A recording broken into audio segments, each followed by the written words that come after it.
이제 24시간이 지나게 되면 제19대 대통령의 문재인 대통령이 취임할 가능성이 거의 확실하다.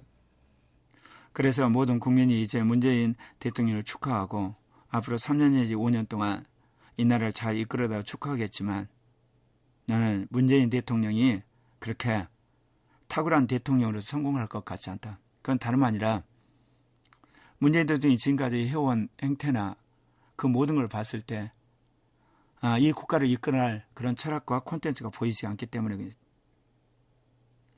이명박 대통령, 박근혜 대통령, 문재인 대통령 사상과 이념은 다를지라도 공통점 하나가 있는데 그것은 사람들을 호려서 표를 얻는 데서는 도사들이지만 국가를 이끌어갈 수 있는 철학과 그리고 콘텐츠가 없다는 데는 똑같다는 사실이다.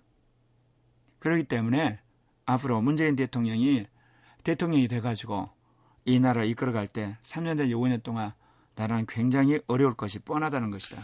특별히 문재인 대통령은 북한의 김정은과 그리고 북한 공산당을 너무도 모른다는 사실이다.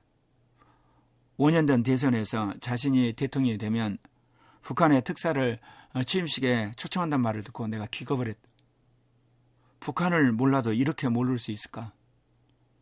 북한 특사를 초청한다고 해서 남북이 화해되는 게 아니에요. 북한이 핵무기와 미사일을 만들기 위해서 평화정책을 통해서 자신들의 물질적인 그런 것과 노동력과 그리고 대외적 이미지를 그들이 포장하는 것이지 더 교묘하게 철저하게 핵무기와 미사일을 만들 것 뻔하기 때문에 그래요. 근데 이번에도 자신이 대통령이 되게 되면 북한의 김정은과 정상회담 한다는 이야기에 정말 하나도 안 바뀌었구나. 대통령 되면 정말 한반도 정세가 요동을 하겠구나 그런 생각뿐이. 남북한이 회담을 해서 북한이 핵과 미사일을 버리는 거 아니에요. 북한이 사는 길은 핵과 미사일을 무장하는 것 외에는 길이 없어요. 그렇기 때문에 북한의 핵과 미사일을 저지시키고 비핵화를 시키는 것은 우리 힘으로 안 돼요. 협상해도 안 돼요. 미국의 트럼프가 중국의 시진핑을 압력을 가해가지고 그래서 결국은 중국의 시진핑이 북한의 김정은과 공산당에 압력을 가해서 비핵화를 하면 그게 가능하지 다른 방법 없다는 거예요. 그러면 그 전에 문재인 대통령은 기다려야 되는 거예요. 왜냐하면 미국과 시진핑이 연합을 해서 북한이 비핵화할 때까지. 근데 과연 기다릴 수 있을까요? 기다리지 못하죠. 왜냐? 사드부터가 벌써 불거질 테니까. 이제 앞으로 문재인을 지지했던 좌파와 자칭 진보란 인간들이 이제 사드 철수하라고 말할 거예요. 사드 철수하면 어떻게 돼요? 미국가 틀어져요. 미국가 틀어지면 그것으로 끝나는 게 아니에요. 이 북핵 문제, 그 다음에 이제 FTA 문제, 그리고 더 나가서 중국과의 문제, 그리고 나서 방위 분담 문제에서 미국과 대립각 서게 되면 어떻게 되겠습니까? 한반도가 정말 이제 경량으로 들어가게 됩니다. 심하게 말하면 미국이 주한미군을 철수하겠다까지 카드 내밀 수가 있어요. 그 이야기는 뭔지 아세요? 지금 주한미군이 한반도에 있기 때문에 전쟁이 안 나는 거예요. 만약에 시진핑이 주한미군을 철수한다는 이야기는 북한을 때려버리겠다는 겁니다. 이라크처럼. 그럼 북한은 남한을 때리는 거예요. 잘 모르는 문재인 대통령 때문에 난 너무너무 걱정한 거예요.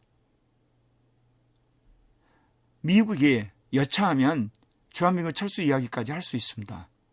왜냐? 주한미군이 한반도에 있기 때문에 북한이 여차하면 평택에 있는 미군 기지와 대구에 있는 어떤 미군 기지를 공격하는 것 때문에 이번에 사드도 들어온 거거든요. 그런데 만약에 한국 정부와 모든 것이 뒤틀어지게 되면 미국으로서는 북한의 핵과 미사일을 꼭 막아야 되기 때문에 결국은 주한미군 철수한다는 이야기가 나옵니다. 그 이야기는 이라크처럼 모든 전략자산과 재래식 무기 동원해서 북한을 초토화시키겠다는 겁니다. 이것도 모르고 사드를 철수하라 말아 하는 것 자체가 얼마나 위험하냐 이거예요. 그런 의미에서 문재인이 미국도 모르고 북한의 김정은과 북한 공산당도 모른다는 거예요.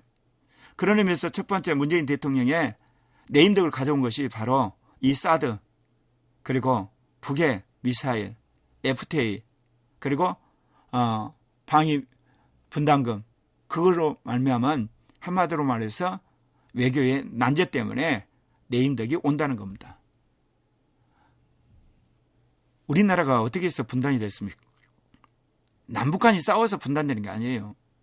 하나로 나라가 돼가지고 얼마든지 내전할 수 있는 상황인데 결국은 소련과 미국이 나눠버린 거 아니에요. 그 이후에는 어때요? 소련이 망하니까 그 자리에 중국이 들어온 거예요. 중국이 지금까지 북한 지켜준 거예요.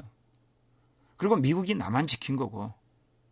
그런데 이제 북한이 핵무기와 미사일을 무장을 하니까 이 문제가 이제 미국의 안보 상황과 연결돼서 미국이 이제 해결하려고 달려든 거 아닙니까? 그래서 트럼프가 중국한테 두 가지 중에 하나 선택하라는 거죠. 경제적 보복을 당할래?